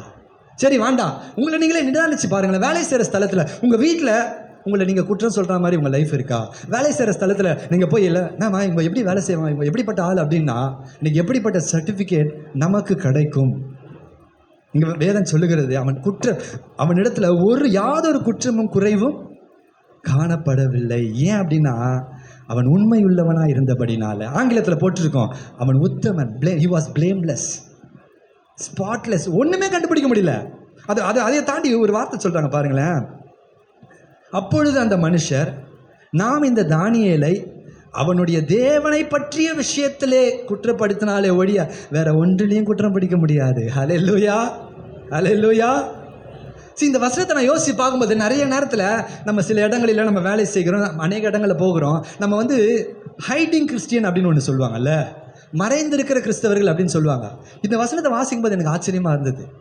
தானியேலு அவனுடைய வேதத்தின் காரியத்தில் தவிர, அவனுடைய தேவனுடைய காரியத்தில் தவிர வேற எதுலையுமே அவனை குற்றம் கண்டுபிடிக்க முடியாது. அப்படின்னா அவன் தன்னுடைய தேவனை ஒரு அடிமையின் தேசத்தில், தனக்கு பெரிய சுதந்திரம் இல்லாத ஒரு தேசத்தில் அவன் தன் தேவனை எப்படி பின்பற்றியிருப்பான்னு பார்த்துக்கோங்க. ஹல்லேலூயா. சிம்பிளாக சொல்லணும் அப்படின்னா, நம்முடைய உங்கள் வாழ்க்கையில் நீங்கள் செய்யணும் அப்படின்னா, வெளிப்படையான கிறிஸ்தவர்கள், you will share the gospel boldly. எல்லாருக்கும் யார் சொன்னாங்கன்னா உங்ககிட்ட எந்த குற்றத்தையும் அவங்களால கண்டுபிடிக்க முடியாது. ஒரே ஒரு குற்றம் என்ன அப்படின்னா, கிறிஸ்துவின் காரியத்தில் இவங்க இயேசுவை பற்றி இங்கே சொல்கிறாங்க. நல்லா இருக்கும்ல? என் நிமித்தமாய் நீங்கள் நிந்திக்கப்படும் பொழுது, என் நிமித்தமாக உங்களை குற்றம் சாட்டுவார்கள், ஆனால் அது உங்களுக்கு ஆசீர்வாதமாக இருக்கும். நான் உங்களை உயர்த்துவேன். ஹல்லேலூயா. இவன் இயேசுவை பற்றி ஷேர் பண்ணுறான். ஹல்லேலூயா. இவன் பாரு, கிடைக்கிற ஃப்ரீயான நேரத்தில் இவன் பைபிள் படிக்கிறான், இவன் ஜெபம் பண்ணுறான். வேற எந்த குற்றமும் உங்ககிட்ட காண முடியாது. தானியேல் வெளிப்படையான கிறிஸ்தவனாக இருந்தான். அது மாத்திரம் இல்லை, நம்ம நிறைய நேரத்தில் சொல்லுவோம் இல்லையா, முதல்ல நம்ம பார்த்தோம், சகரியாவும் எலிசபெத்தும் தேவனுக்கு முன்பாக குற்றமற்றவர்களாய் காணப்பட்டாங்க. நம்ம நிறைய நேரத்தில் யோசிப்போம், ஆண்டவருக்கு தெரியும்பா, அவருக்கு தெரிஞ்சால் போதும், அவருக்கு முன்னாடி நான் உத்தமனாக இருந்தால் போதும் அப்படின்லாம் சொல்கிறவங்களாம் இருக்கிறாங்க சிலர்லாம். அப்படி கிடையாதுங்க. உங்களை குறித்து சிலர் சாட்சி சொல்ல வேண்டியது இருக்குது. அதே 6வது அதிகாரம் 22வது வசனத்தை வாசிங்க. சோர்ந்து போயிட்டீங்களா? ஹல்லேலூயா. சிங்கங்கள் என்னை சேதப்படுத்தாதபடிக்கு தேவன் தம்முடைய தூதனை அனுப்பி அவைகளின் வாயை கட்டி போட்டார். அதேனென்றால் அவருக்கு முன்பாக நான் குற்றமற்றவனாய் காணப்பட்டேன். யாருக்கு முன்பாக? தேவனுக்கு முன்பாக. தேவனுக்கு முன்பாக நான் குற்றமற்றவராய் காணப்பட்டேன். ராஜாவாகிய உமக்கு முன்பாகவும் நான் நீதிகேடு செய்ததில்லை. ஹல்லேலூயா. ஒரு மனுஷன் தன்னை நியமித்திருக்கிற அதிகாரிகளுக்கு முன்பாக அவன் நீதிகேடு செய்யாதவனாக அவன் காணப்பட வேண்டும். ஹல்லேலூயா. பாருங்க, உத்தமமாய் நடக்கிறவங்க. 2வது காரியம் நம்ம பார்க்குறோம், நீதியை நடப்பிக்கிறவர்கள். ஹல்லேலூயா. நீதி நம்முடைய வாழ்க்கையில் நீதி செய்கிறவர்களாக காணப்படும். சரி, இப்போ நம்ம உத்தமம் அப்படின்றத நம்ம பார்த்துட்டோம். என்னன்னா, குற்றம் இல்லாத ஒரு வாழ்க்கை, இன்டெகிரிட்டியான ஒரு வாழ்க்கை, கபடற்ற ஒரு வாழ்க்கை. அதுக்கு நிறைய வார்த்தைகள் சொன்னால் நீங்கள் நோட் பண்ணியிருப்பீங்க. இப்போ உத்தமமாக வாழ்றது அப்படின்னா உங்களுக்கு தெரியும்ல? தெரிஞ்சவங்க ஒரு ஆமேன்னு சொல்லுங்க. ஆமே. ஸோ எப்படி நான் இருக்கிற இடத்துல, என் வேலை ஸ்தலத்தில் நான் உத்தமனாய் வாழணும், எப்படி கர்த்தருக்கு முன்னாடி உத்தமமாக இருந்தா அவருடைய இருதயம் அப்படிப்பட்ட ஒரு மனுஷனை தேடுது. எதுக்காக? அவனை கொண்டு என் வல்லமையை விளங்க பண்ணேன். ஹல்லேலூயா. பாருங்க, யோசிச்சு பாருங்க, இஸ்ரவேலில் எவ்வளோ பேர் இருக்கிறாங்க, எவ்வளோ பேர் உண்மையாக இருந்திருப்பாங்க. ஒரு ஆரோனும் இஸ்ரவேலில் தான் இருக்கிறாங்க, ஒரு மிரியாமும் இஸ்ரவேல் தான் இருக்கிறாங்க. ஆனால் அவங்க எல்லாரையும் விட்டுட்டு மீதியான் தேசத்தில் வனாந்திரத்தில் ஏதோ ஒரு ஓரத்தில் ஆடு மேய்ச்சிட்டு இருந்தார் பாரு ஒரு மோசே. ஆண்டவருக்கு அந்த மோசே தான் வேணும். ஹல்லேலூயா, ஹல்லேலூயா. ஆண்டவருக்கு அந்த மோசே தான் வேணும், அவனை கொண்டு தான் செய்யணும். அந்த மாதிரி தான் இன்றைக்கும் ஆண்டவர் ஒருவேளை அந்த காரியத்தை வேற யாரும் கொண்டு செஞ்சுருக்கலாம், மோசையை கொண்டு தம்முடைய வல்லமையை விளங்க பண்ணுகிறார். செங்கடலை பார்த்து மோசே இன்னைக்கு வரைக்கும் பேசுகிறாங்க, பா மோசே மாதிரி யாரும் தீர்க்கதரிசிகள் இல்லை. ஏன் கடவுள் அதை நேராக செய்யலாமே? ஒரு மனுஷனை கொண்டு தம்முடைய வல்லமையை விளங்க பண்ணுறார். இன்றைக்கும் அதே தான், உங்களை என்னையும் கொண்டு கர்த்தர் தம்முடைய வல்லமை விளங்க பண்ண அவர் விரும்புகிறாரு. ஆனால் அந்த வல்லமை விளங்குவதற்கு ஏற்ற பாத்திரமாய், உத்தமமான பாத்திரமா, பரிசுத்தமுள்ள பாத்திரமாய், நீதி செய்கிற பாத்திரமாய் நாம் இருக்கிறோமா என்று சொல்லி நம்ம ஆராய்ந்து பார்க்கணும். பாருங்க, இப்போ 2வதாக நீதியை நடப்பித்து. அப்போ நீதினா என்னங்க? நீதினா என்ன? இயேசு கிறிஸ்து மத்தேயு 3வது அதிகாரத்தில் இயேசு கிறிஸ்து யோவான் ஸ்நானனிடத்தில் ஞான ஸ்நானம் எடுக்கும்படியே வரார். அப்படியே எடுக்கும்படி வராரு. அப்போ யோவான் ஸ்நானன் ஒரு வார்த்தை சொல்கிறாரு, நான் உம்மிடத்தில் ஞான ஸ்நானம் பெற வேண்டியிருக்க, நீர் என்னிடத்தில் வரலாமா? அவர் சொன்னது ரைட்டா தப்பா? கரெக்டான விஷயம் இல்லை? ரைட் திங் தான் அவர் சொன்னது. ஏன்னா இயேசு கிறிஸ்து எவ்வளோ யோவான் ஸ்நானன், அதே யோவான் ஸ்நானன் சொல்கிறார், அவருடைய பாதரட்சின் வாரை அவிழ்க்கிறதுக்கு கூட நான் பாத்திரவான இல்லை. அப்போ அவ்வளோ மேன்மையானவர். இதோ உலகத்தின் பாவத்தை சுமந்து இருக்கிற தேவ ஆட்டுக்குட்டின்னு சொன்னேன். அவன் சொல்கிறான் இல்லை அப்படின்னு. இயேசு உடனே அவனுக்கு என்ன பிரதியுத்தரம் சொன்னா தெரியுமா? இல்லை, இப்பொழுது நீ இடம் கொடு, இப்படி எல்லா நீதியையும் நிறைவேற்றுவது கர்த்தருக்கு ஏற்றதா இருக்கிறது. அப்போ அந்த நீதின்ற வார்த்தைக்கு ஆங்கிலத்தில் என்ன தெரியுமா? Rightness or righteousness. எது சரியானதோ அதை நம்ம செய்கிறது. ஒரு உதாரணமாக எடுத்துக்கிட்டோம் அப்படின்னா, நம்ம பைக்கில் போய்கிட்டே இருக்கிறோம், இப்போ சிக்னல் வருது. இந்திய அரசியலமைப்பு சட்டத்தின்படி அந்த லைன் இருக்கும்ல, அந்த ஒயிட் லைன் போட்டிருக்கோம், அந்த லைனை தாண்டினா ஃபைன், வயலேஷன் அப்படின்னு சொல்லுவாங்க, மீறுதல் அப்படின்வாங்க. அந்த லைனை தாண்டிட்டா அப்போ அந்த லைன் தான் லிமிட்டு. ஒருவேளை லைனை தாண்டியும் நிற்கலாம், நிறைய பேர் நம்ம நிற்கிறோம். வேதம் சொல்லுகிறது அது that is not right before God. அது தேவனுக்கு முன்னாடி, அது இந்த நம்ம மனுஷனுக்கு முன்னாடி அது சரியானதல்ல. சும்மா ஒரு உதாரணம், இப்போ கிடையாது, ரொம்ப நாளைக்கு முன்னாடி பொது இடத்துல புகைப்பிடிக்க கூடாதுன்னு சொன்னாங்க, ஞாபகம் இருக்குங்களா? ஏன் அப்படின்னா கவர்மெண்ட்டுக்கு தெரியுது, அதனால் நிறைய பேர் டிஸ்டர்ப் ஆகுறாங்க. This is not right according to government rule. அப்போ அதே மாதிரி நமக்கு ஒரு கவர்மெண்ட் இருக்குது. ஹல்லேலூயா. அந்த கவர்மெண்ட்டுக்கு சில சட்டத்திட்டங்கள் இருக்குது. அதனால தான் பேதுரு சொல்றாரு, நீங்க இந்த சுவிசேஷம், இந்த இயேசுவை பத்தி நீ யார்கிட்டயும் பேசக்கூடாது அப்படின்னு அடிச்சு எச்சரித்து அனுப்புறாங்க. பேதுரு சொல்றாரு, நாங்க மனுஷனுக்கு பயப்படணுமா தேவனுக்கு பயப்படணுமா? ஹல்லேலூயா. நான் மனுஷனுக்கு பயந்து சொல்லாமல் இருக்க மாட்டேன், தேவனுக்கு நான் பயப்படுகிறவனா இருக்கிறபடினால அதை குறித்து எனக்கு கவலை கிடையாது. ஹல்லேலூயா. அப்போ தேவனுடைய நீதின்னு நம்ம வாழ்க்கையில் ஒரு சில காரியங்கள் காணப்படுகிறது பிரியமானவர்களே. அந்த நீதியை நம்ம செய்கிறவர்களாய் காணப்பட வேண்டும். ஹல்லேலூயா. எடுங்க எசேக்கியேல் 18:5, அங்கே சில வசனங்களை வாசிக்கலாம். எசேக்கியேல் 18:5 எடுங்க.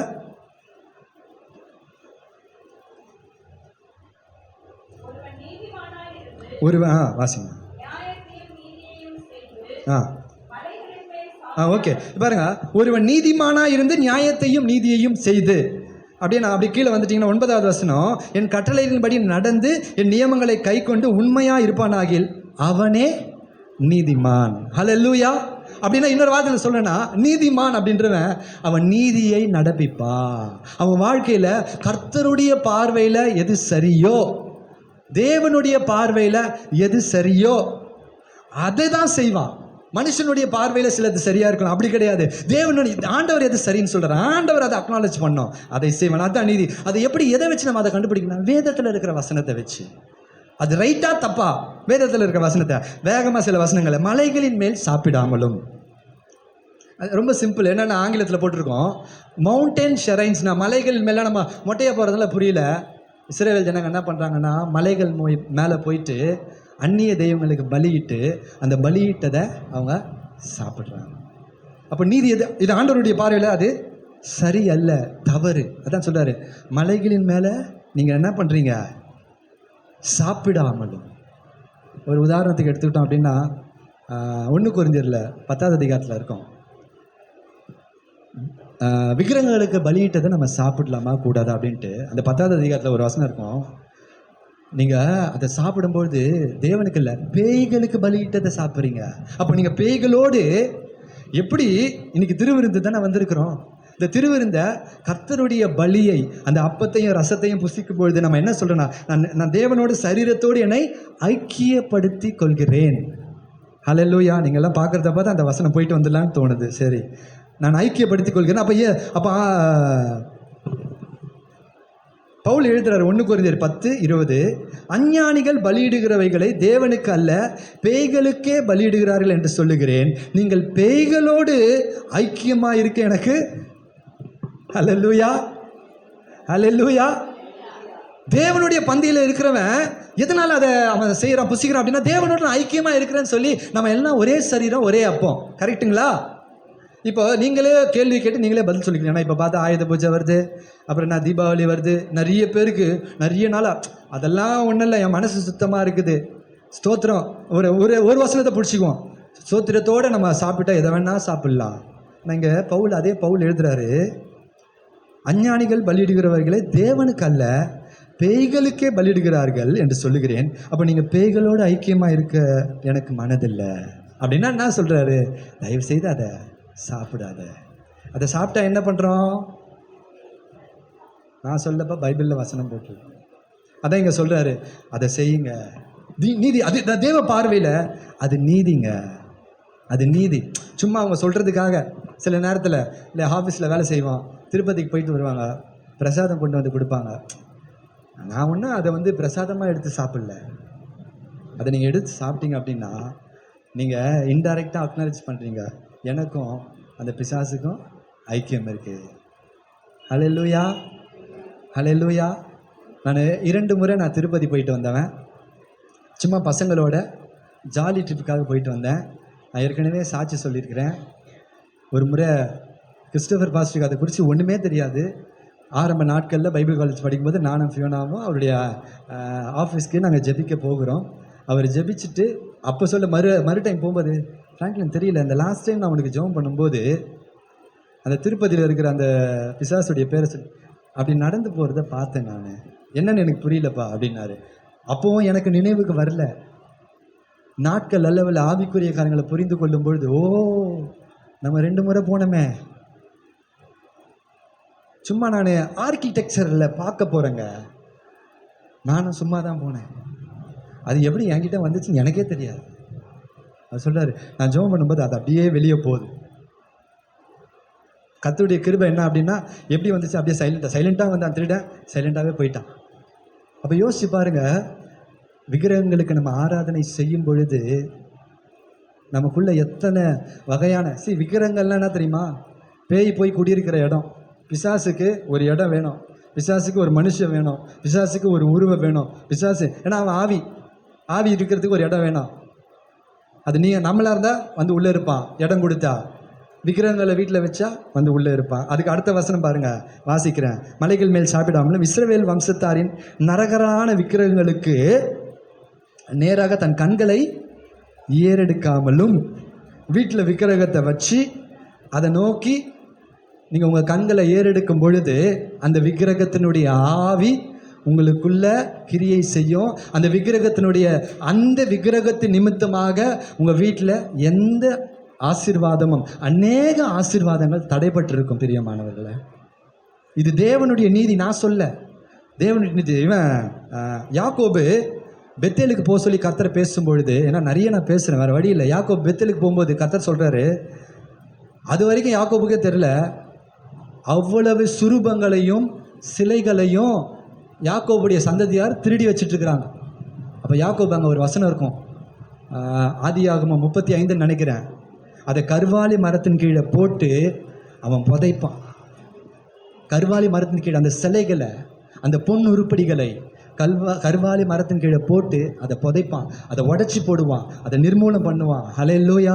கிதியோனை கர்த்தர் ஆசீர்வதிக்கும் பொழுது கிதியோனுக்கு கர்த்தர் கொடுக்குற முதல் கட்டளை என்னன்னா, உங்கள் அப்பா பண்ணி வச்சான் பார்த்தியா, அந்த சிலையை முதல்ல நீ அந்த தாகோனை அவனுக்கு பகலில் தைரியம் இல்லை, ராத்திரியோட ராத்திரியாக போய் அதை இடித்து போட்டாங்க. அதுக்கப்புறம் தாங்க கர்த்தர் அவனோட கிரியை செய்ய ஆரம்பிக்கிறாரு. அதுக்கப்புறம் தான் கர்த்தர் அவனுக்கு அடையாளத்தை கொடுக்குறாரு. அதுக்கப்புறம் தான் கர்த்தர் பெலிஸ்தருக்கு அவனுக்கு ஜெயத்தை, மீதியான இடத்துல அவனுக்கு ஜெயத்தை கொடுக்குறாரு. ஹல்லேலூயா. பாருங்க, அந்த கிதியோன் ஞாபகம் வந்துருச்சு. வாசிங்க நியாயாதிபதிகள் 8:27 வசனத்தை வாசிங்க. அந்த கிதியோனுடைய கடை எல்லாமே தெரியும் இல்லையா? ஒரு பானையையும் ஒரு தீவட்டியும் வச்சு மீதியானர்கள் எல்லாம் முறியடிச்சிடுறான். அவங்க எல்லாம், அந்த மீதியானர்கள் எல்லாம் மரித்து போகிறாங்க, எல்லாமே தோற்று போகிறாங்க. இந்த தோற்று போன பிறகு கிதியோன் செய்கிற ஒரு சின்ன, நம்ம யோசிக்கிறோம், ஒரு சின்ன தவறு பாருங்க என்னவாய் மாறுகிறது சொல்லி. நியாயாதிபதிகள் 8வது அதிகாரம் 27வது வசனத்தை முதல்ல வாசிங்க.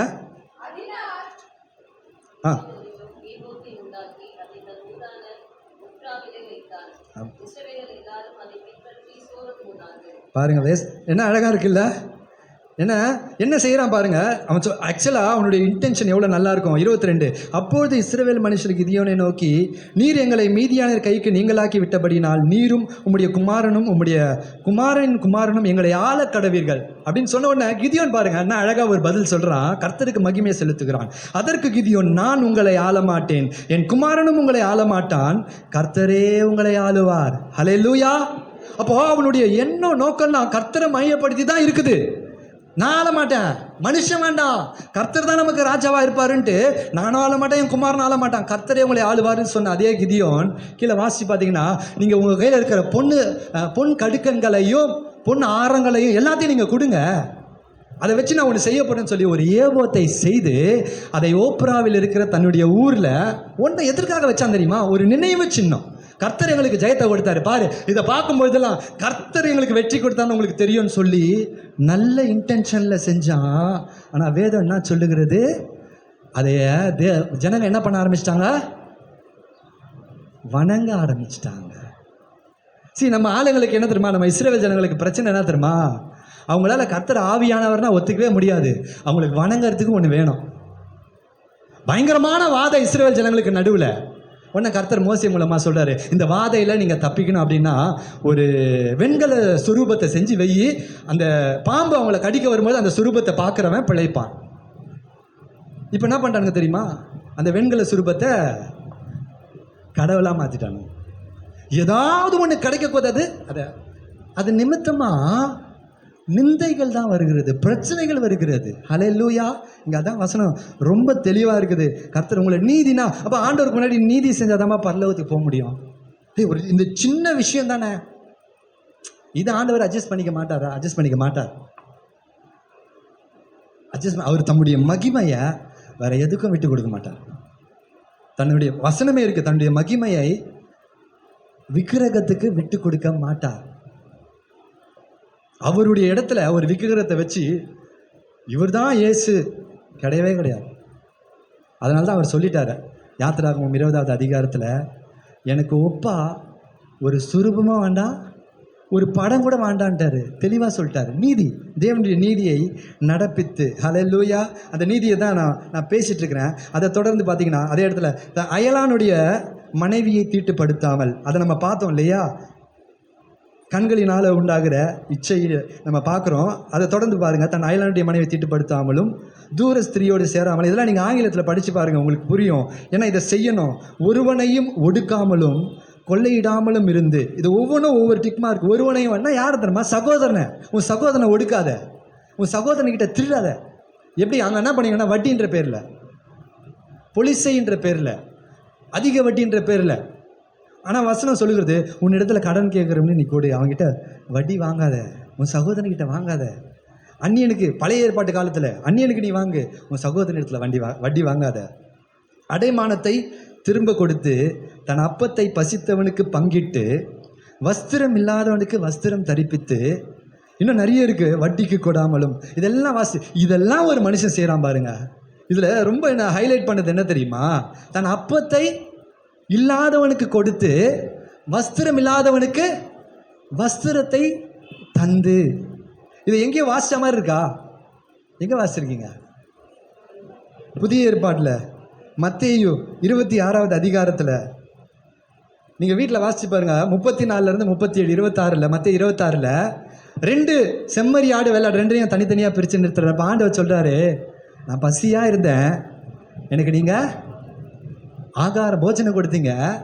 நான் வியாதியாக இருந்தேன், என்னை நீங்கள் பாருங்க. ஒன்றும் இல்லைங்க, நம்ம நல்ல ஒரு சாப்பாடு, இப்போ ஒரு கிறிஸ்மஸ் வருது, ஒரு நல்ல ஒரு சாப்பாடு சாப்பிட்றோம் தெரியுமா? அந்த நேரத்தில் ஆண்டவர் என்ன சொல்கிறாருன்னா, ஒரு தரித்திரன் இப்போ ஒரு வேளை சாப்பாடு இல்லாமல் இருப்பான், அவனை நினச்சிக்கோ, அவனுக்கு சாப்பாடு கொடுக்கறது. அந்த இடத்துல நீங்கள் மத்தேயு 26 வாசிங்களா? மத்தேயு 26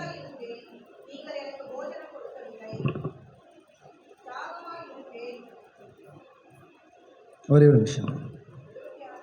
26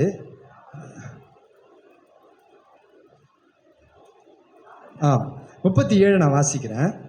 அதெல்லாம் நீங்கள் வீட்டில் வாசிங்க. அப்பொழுது நீதிமான்கள் அவருக்கு பிரதியுத்தரமாக, ஆண்டவரே, நாங்கள் எப்பொழுது உம்மை பசி உள்ளவராக கண்டு உமக்கு போஜனம் கொடுத்தோம், எப்பொழுது உம்மை தாகம் உள்ளவர்களாக கண்டு உம்மை தாகத்தை தீர்த்தோம், எப்பொழுது உம்மை அணிகராக கண்டு உம்மை சேர்த்து கொண்டோம் என்று கேட்டவுடனே ஆண்டவர் சொல்கிறாரு, இந்த சிறியரில் இல்லாத ஒருத்தனுக்கு நீங்கள் எதை செஞ்சீங்களோ அதை எனக்கு செஞ்சீங்க. ரொம்ப பயங்கரமாக இருக்குது. ஏன்னா நம்ம ஆண்டவருக்கு நேரம் ஒன்றுத்தையும் செய்கிறதுக்கு ஒன்றும் இல்லை. அவர்கிட்ட எல்லாமே இருக்குது. அவர்கிட்ட என்ன இல்லை, அவர் நமக்கு கொடுக்கறது தானே. அப்போ ஆண்டவர் சொல்கிறாரு, வியாதியில் இருக்கிற ஒரு மனுஷனை, எத்தனை பேர் நீங்கள் ஹாஸ்பிட்டல் மினிஸ்ட்ரி வரீங்க அப்படின்னா, அந்த நான் இன்னைக்கு சொன்ன மாதிரி இல்லை, கர்த்தருடைய கண்களில் உங்களை பார்த்துட்டே இருக்கும். அந்த ட்ராக் ஸ்டூடியோ நம்ம போய் செய்யும்பொழுது, இன்னைக்கு ஆண்டவர் நான் என்ன செஞ்சால் அவர் என்னை பார்ப்பாரு அப்படின்னா, நீங்கள் வேதம் படிச்சிங்கன்னா பார்ப்பாரு, நீங்கள் ஜெபம் பண்ணீங்கன்னா பார்ப்பாரு. நீங்கள் ஆலயத்துக்கு ஆர்வமாக எழுந்து ஓடி வந்தீங்கன்னா பார்ப்பாரு. நீங்கள் திருவிருந்து எடுக்கிறீங்க, எவ்வளோ உண்மையாக எடுக்கிறீங்க பார்ப்பாரு. நீங்கள் ஊழியம் செய்யணும்னு சொல்லிட்டு போய் ஒரு ட்ராக்ஸ், ஒரு 4 பேருக்கு ட்ராக்ஸ் கொடுக்குறது ஆண்டவர் அங்கேருந்து அவர் கண்ணை பார்த்துக்கிட்டே இருக்கும், உங்களை பார்த்துக்கிட்டே இருக்கும். ஹல்லேலூயா. சந்தோஷப்படுவார் ஆண்டவரை பார்த்துட்டு. நியாய தீர்ப்பு நாள் வரும், மகனே அன்னைக்கு ஒரு வேளை உன்னை யாரும் பெருசாக அக்னாலேஜ் பண்ணாங்களா பண்ணலையே தெரியல, நீ ஓடி ஓடி கொடுத்த தெரியுமா, அதை நான் என் கணக்கில் வச்சிருக்கிறேன். ஹல்லேலூயா. ஆண்டவரே நீங்கள் எப்போ ஆண்டவர் நான் உங்களுக்கு என்ன செஞ்சேன், நான் உங்களுக்கு எதுவுமே செஞ்ச மாதிரி தெரியல, நீ செஞ்சது எல்லாமே எனக்கு தான் ஏன் செஞ்சேன். ஹல்லேலூயா, ஹல்லேலூயா. சரி, செஞ்சதெல்லாம் எனக்கு செஞ்ச அவன் நீதிமான்னு சொல்லிட்டு அடுத்தது ஒரு கூட்டத்தை சொல்றாரு, நீங்க எப்போ பசியா இருந்தீங்க, நீங்க எப்போ தாகமா இருந்தீங்க, நீங்க எப்போ வியாதியா இருந்தீங்க, இல்லையே எங்களுக்கு தெரிஞ்சிருந்தா நாங்கள் செஞ்சிருப்போமே. இந்த சிறியரில் நீ ஒருத்தனுக்கு எதை செய்யாமல் போனியோ அதை எனக்கு செய்யலை அப்படின்னு சொல்லிட்டு அதோட விடலை. அவங்களுடைய முடிவு என்னன்னு நீங்கள் வீட்டில் போய் வாசித்து பார்த்துக்கோங்க. அவங்களுடைய முடிவு என்ன அப்படின்னு சொல்லி நீங்கள் வீட்டில் வாசித்து பாருங்கள். அவங்களுக்கு பரலோகத்தில் இடம் கிடையாது. அவ்வளோதான், சிம்பிள். ஹல்லேலூயா. அப்போ நீதினா என்னங்க? பசி உள்ளவனுக்கு ஒரு வேளை சாப்பாடு போட்டிங்கன்னா தேவன் அதை நீதியாய் பார்க்கிறார். ஹல்லேலூயா. வியாதி உள்ளவன் நமக்கு தெரிஞ்சவங்க இல்லை நமக்கு தெரியாதவங்க நம்ம போய் விசாரித்தோம் அப்படின்னா தேவன் அதை நீதியாய் பார்க்கிறார். ஹல்லேலூயா. ஒரு மனுஷனுக்கு ஆத்மா பாரத்தோடு போய் அவனுக்கு ஒரு சின்ன ஜெபம் நீங்கள் பண்ணிட்டு வந்தீங்க அப்படின்னா, ஏசப்பாவை பற்றி 2 வார்த்தை நான் ஜெபம் பண்ணட்டுமா அப்படின்னு பண்ணிட்டு வந்தீங்கன்னா தேவன் அதை நீதியாய் பார்க்கிறார். ஹல்லேலூயா, ஹல்லேலூயா. ஏன் தெரியுமா? இந்த உத்தமமும் நீதியும் நம்முடைய வாழ்க்கையில் வரும்பொழுது நமக்கு கிருபை கிடைக்குங்க. ஹல்லேலூயா. கடைசியாக வாசி முடிக்கலாம். ஆதியாகமம் 6வது அதிகாரம், ஆதியாகமம் 6வது அதிகாரம்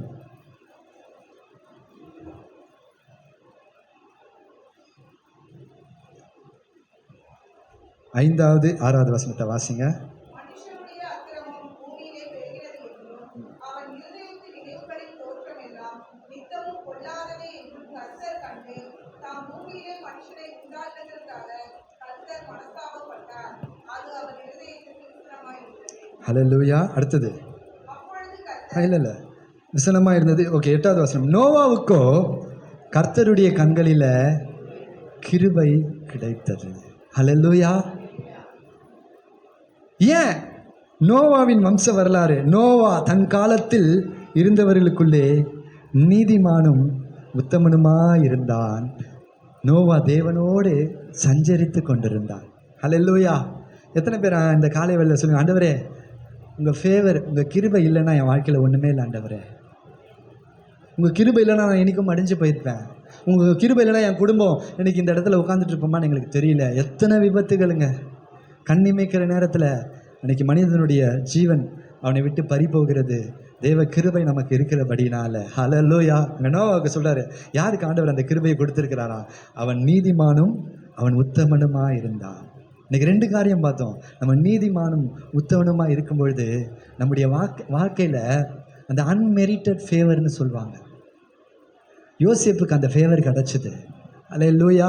நீங்கள் எங்கே இருந்தாலும் உங்களை மாத்திரம் தனியாக கர்த்தர் பார்ப்பார். ஃபேவர்ன்றது வரணும். கிருபைன்றது எல்லாருக்கும் பொதுவாக அளிக்கப்படுவது. நம்ம விசுவாசத்தை கொண்டு கிருபையினாலே ரட்சிக்கப்பட்டோம். அது உங்களால் உண்டானதல்ல, அது தேவனுடைய ஈவு. எபேசியர் 2:8 வாசிக்கிறோம். விசுவாசத்தினாலே கிருபையை கொண்டு ரட்சிக்கப்பட்டோம். அதுக்கு நம்ம எதுவுமே செய்யல, அது தேவனுடைய ஈவுனா it is a gift from காட்ன்றாரு. தேவன் இலவசமாய் கொடுத்தது கிருபை. ஆனால் ஃபேவர் இலவசமாய் பெற்றுக்கொள்கிற ஒரு காரியம் கிடையாது. ஆனால் அதை நம்ம சம்பாதிக்க முடியுமானா கிடையாது. அதே நேரத்தில் ஃபேவர் நம்முடைய வாழ்க்கையில் வேணும் அப்படின்னா என்ன தெரியுங்க? Very very சிம்பிளுங்க. கிருபைக்கும் ஃபேவருக்கும் உள்ள வித்தியாசத்தை நான் சொல்கிறேன். கிருபையை பெற்றுக்கொண்டு அந்த கிருபையில் பலப்படுகிறவனுக்கு அல்லது கிருபையில் வளர்கிறவனுக்கு, இல்லை அதை பயன்படுத்தி கிருபை கிருபை கிருபை கிருபை இன்னைக்கு போயிட்டே இருக்குது. கிருபை எதுக்கு தெரியுமா? பாவம் செய்யாமல் இருக்கிறது. ஏன்னா எல்லாருமே நம்ம தவறுகிறோம். அப்போ அந்த தவறும் பொழுது கிருபை நம்ம என்னத்தை செய்து நமக்கு ஒரு சந்தர்ப்பத்தை கொடுக்கிறது. பாவம் செய்து கொண்டே இருக்கிறதுக்கு கிருபை கொடுக்கப்படலை. அந்த கிருபை நமக்கு ஓகே பரவாயில்ல, இன்னொரு சந்தர்ப்பம் வேண்டாம், இனிமேட்டு செய்யாதட்டு கிருபை நமக்கு இன்னொரு சந்தர்ப்பத்தை அளிக்கிறது. ஹல்லேலூயா. ஃபேவர்ன்றது அந்த கொடுக்கப்பட்ட கிருபையில் நம்ம உண்மையாய் வளர, நம்ம பலப்பட, நம்ம பரிசுத்தமாய் வாழ அந்த கிருபை என்னவா மாறும் அப்படின்னா ஃபேவராக மாறும். என் அலுவலகத்தில் 10 பேர் இருக்கிறாங்க. உங்கள் மேலே அந்த ஃபேவர் இருந்துச்சு அப்படின்னா ஆண்டவர் வித்தியாசமாக பார்ப்பார். ஹல்லேலூயா, ஹல்லேலூயா. ஃபேவர் சாட்சி கேட்டிருப்பீங்க, பிரகாஷுடைய சாட்சி. ஃபேவர் என்ன பண்ணுச்சு? எத்தனையோ நூற்றுக்கணக்கான அப்ளிகேஷன் சிங்கப்பூருக்கு. அதுலேருந்து 4 அப்ளிகேஷனை ஷார்ட் லிஸ்ட் பண்ணாங்க. அதில் 3 தான் செலக்ட் பண்ணுறாங்க. அவங்களுக்கு புரியல, இந்த ஒரு பேப்பரில் இருக்கிற அந்த அப்ளிகேஷன், பிரகாஷ் ஒரே பேப்பர், சிங்கப்பூருக்கு அப்ளிகேஷன் சிங்கிள் பேப்பரில் போகுது. அதை எடுக்கும்பொழுது தேவனுடைய மகிமை அந்த இடத்தை நிரப்புகிறது. புரியல அவங்களுக்கு, இதை எப்படி நான் செலக்ட் பண்ணுறது? இந்த இந்த அப்ளிகேஷன் தகுதியே இல்லையே, இந்த அப்ளிகேஷன் எதுக்குமே பிரயோஜனம் இல்லை, இது எப்படி நான் செலக்ட் பண்ணுறது? அதை வச்சுட்டு மீதி 3 அப்ளிகேஷன், தகுதியான 3 அப்ளிகேஷன் எடுக்கிறாங்க. அவங்களுக்கு புரியல. உடனே அவங்க ஜப ஐக்கியத்துக்கு, ப்ரேயர் ஃபெலோஷிப்புக்கு ஃபோன் பண்ணி, என்னன்னே தெரியாது, இல்லை எனக்கு இந்த மாதிரி ஒரே கன்ஃபியூஷனாக இருக்குது, நான் டிசைட் பண்ணோம், எனக்காக ஜெபம் பண்ணுங்க. ஜெபம் பண்ணும்போது அவங்க சொன்ன ஒரு வார்த்தை, இந்தியாவிலேருந்து ஒரு ரெஸ்யூம் வந்திருக்கு பாரு, நீ அதை எடு. அந்த சாட்சி எத்தனை பேர் கேட்டீங்க? கேட்கலன்னா போய் கேளுங்க. அவன் அந்த இன்டர்வியூக்கு போகும்போது, அந்த இன்டர்வியூ நடத்தின யாராவது ஒரு மனுஷன் கேள்வியே கேட்காம வேலை கொடுத்துட்டு சொல்கிறான், ஏன் வேலை கொடுத்தீங்க அப்படின்னா, இல்லை நீ வரும்போது உன் பின்னாடி ஒரு வெளிச்சத்தை பார்த்தேன். இந்த ரெஸ்யூமை எடுக்கும்போது அந்த அறை, அந்த ஒரு பேப்பரில் என்னங்க இருக்குது, ஒரு பேப்பரில் அந்த பேப்பரை கையில் எடுக்கும்போது அந்த அறை தேவனுடைய மகிமையினால நிரம்பினதான். ஏங்க அந்த மனுஷன் மேலே ஃபேவர் வர்றதுக்கு, கிருபை தான் சொன்னேன், கிருபை ரட்சிக்குது, ஃபேவர் உயர்த்துது.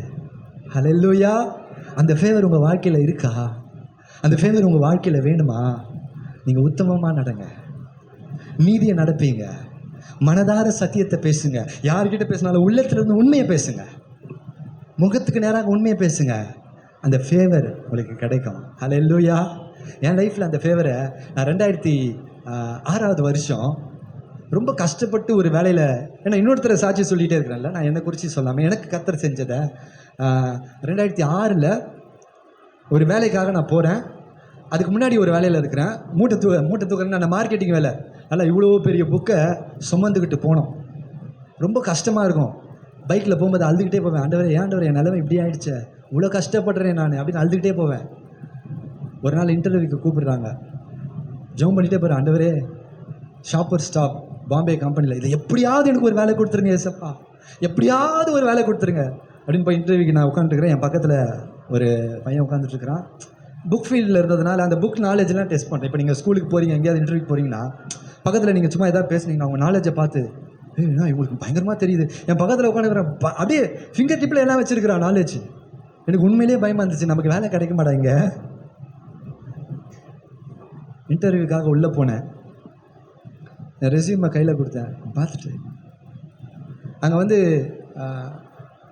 ஒரு கஸ்டமர் சர்வீஸ் எக்ஸிக்யூட்டிவ்காக நான் போன வேலைக்கு கிட்டத்தட்ட எத்தனையோ பேர் வந்திருக்கிறாங்க. அதுக்கு 10 பேர் எடுக்கிறாங்க, நிறைய பேர் வந்திருந்தாங்க. அந்த 10ல் நானும் ஒரு ஆள், 11வது ஆள் அப்படின்னு வச்சுக்கிங்களேன். நிறைய பேர் வந்ததில்லை. என்னுடைய ரெஸ்யூம் அவங்க பார்த்தாங்க, என் முகத்தை பார்த்துட்டுல, நீங்கள் எதுக்கு கஸ்டமர் சர்வீஸ் எக்ஸிக்யூட்டிவா, நீங்கள் இதுக்கு ஏன் அப்ளை பண்ணுறீங்க? இல்லை we will give you department owner. அதாவது அந்த 10 பேர் வந்தாங்க தெரியுமா, நான் ஏசப்பா கிட்ட கேட்டேன், ஆண்டவரே என்னை எப்படியாவது இந்த 10 பேரில் ஒருத்தனை வச்சுருங்க ஆண்டவரே. ஆனால் ஆண்டவர் எனக்கு என்னத்தமா செஞ்சார், அந்த 10 பேருக்கு என்னை ஒருத்தனை வச்சார். அதுதான் ஃபேவர். நான் எதிர்பார்த்து போல, என் பேப்பரில் அந்த தகுதியும் இல்லை. ஆனால் தேவன் எடுத்து நான் பண்ண ஜெபம், நான் பெரிய உத்தமன்னு சொல்லிக்க முடியாது. ஆனால் அந்த நாட்களில் தேவன் என் மேலே கிருபையாக இருந்து எனக்கு ஃபேவரை கொடுத்தார். ஹல்லேலூயா. பிரியமானவர்கள், எனக்கு மாத்திரம் இல்லை, நம்ம உத்தமமாய் வாழும்பொழுது உங்களுடைய வாழ்க்கையில் நீங்கள் போகிற இடங்களில் நீங்கள் போவீங்க, உங்களுக்கு எங்கேருந்து காரியங்கள் நடக்கும்னே தெரியாது. என்னுடைய சகோதரிக்கு அந்த மாதிரி அந்த ஃபேவர் உண்டு. நான் இந்த தாசில்தார் ஆஃபீஸ்க்கு பல முறை அலைஞ்சிருப்பேன், நிறைய வாட்டி 20 முறை அலைஞ்சு தான் என் அம்மாவுக்கு வாரிசு சர்டிஃபிகேட் வாங்கினேன். 20 டைம்ஸ் நடந்து அதனுடைய காப்பி வாங்குறதுக்காக என்னுடைய சகோதரி ஒரு நாள் வந்திருக்கிறாங்க. இவங்க 2 பேரும் வந்து நின்றுட்டுருக்குறாங்க. அங்கே ஒருத்தர்கிட்ட கேட்குறாங்க, அவன் டாட்ஜிங் பண்ணுறான், ஏமாத்துறான், ஏதோ காசு வாங்குறதுக்கு ஏமாத்துறான். பாருங்கள் அந்த அந்த டைமிங்கை பாருங்கள். கரெக்டாக அந்த தாசில்தாரே நேராக வராரு, நேராக வந்துட்டு நானும் பார்த்துட்டு தான் இருக்கிறேன். அந்த அம்மா இங்கே வந்துட்டு போயிட்டுருக்குறாங்க. என்ன விஷயம் அப்படின்னா, இல்லை சார் இது சார் அப்படி சார், என்ன பொய் சொல்லியிருக்கிறான், அது அங்கே மாட்டிச்சு இங்கே மாட்டிச்சு. இப்போ போய் நீ தேடி எடுத்துகிட்டு வர, இப்போ வேணும் எனக்கு. யோசிச்சு பாருங்களேன், அதுதான் ஃபேவர். நம்ம லைஃப்பில் நம்ம ஆண்டவருக்கு பிரியமாய் வாழ்ந்தோம்னா நம்ம போகிற இடத்துலலாம் தேவன் அந்த கிருபையை கொடுப்பார். ஹல்லேலூயா, ஹல்லேலூயா. நம்ம அப்படியே அந்த வேலையில் திருவிருதுக்கு என்று நம்ம ஆயத்தப்படுவோம். ஆண்டவருடைய வார்த்தை கேட்குறோம், என்ன உத்தமமாக நடக்கிறது என்ன. நீங்கள் மனசில் யோசிங்க, நான் எவ்வளோ உத்தமமாக இருக்கிறேன், நான் எவ்வளோ நீதியில் நடக்கிறேன், நான் எவ்வளோ மனதார சத்தியத்தை பேசுகிறேன். நான் மற்றவங்களை பற்றி குறை பேசுகிறேன், புறம்புறேனா? அந்த சங்கீதத்தில் நீங்கள் லிஸ்ட் பண்ணிங்க, புறம்புறேனா? அவனை பற்றி சொல்லுகிற கெடுதியான வார்த்தைகளை நான் ஏற்றுக்கொள்கிறேனா? என் கை சுத்தமாக இருக்கா? என் இருதயம் சுத்தமாக இருக்கா? இதை நம்ம காத்துக்கொண்டு ஆண்டவர் சொல்றாரு, யார் அவருடைய பரிசுத்த பர்வதத்தில் வாசம் பண்ணுவான்? இதன்படி வாழுகிறவன் நிச்சயமாக அவருடைய பரிசுத்த பர்வதத்தில் பிரவேசிப்பான். நல்ல ஆண்டவரே, இந்த காலை வேளைக்காக நன்றி செலுத்துகிறேன் அப்பா. இந்த வார்த்தையின்படி கர்த்தர்